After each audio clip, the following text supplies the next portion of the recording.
keyinchalik dog' tushiradi, ajin tushiradi, og'ir tonalka. Haliyam 60 yillik tarixga ega Dermacol haqida fikringlar shunaqa bo'lsa, bugun men sizlar fikringlarni o'zgartiraman.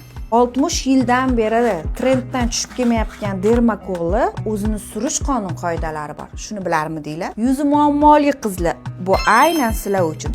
Buni o'zini maxsus sponja bilan ishlatsanglar, umuman sizlarda muammo bo'lmaydi. O'zini maxsus Dermacol sponjini обязательно suvda yaxshilab cho'miltirib, quruq salfetkada qolgan suvni yaxshilab siqamiz. O'zingizda bor yuzinglar uchun kremni olib, atiga bir tomchisini tomizamiz. Endi aralashtiramiz. Kunli ishlatishga bu qizlar shunaqa massa hosil bo'ladi. Dermacol'ni og'ir deysizlar, hozirgi zamonga moslashtirilgan. Agar to'g'ri ishlatsanglar zarari yo'q, lekin har kunliga bir o'zini ishlatish mumkin emas. Boyagi suvga cho'milgan Dermacol sponjimiz maxsusligi nimada? Oynada yotqizib beradi. Plotnosti kuchli.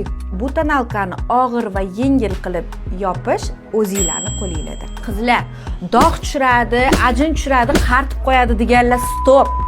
Menga o'xshab to'g'ri ishlatsanglar, ayniqsa o'zini sponji bilan, sizlarda hech qanaqa muammo bo'lmaydi.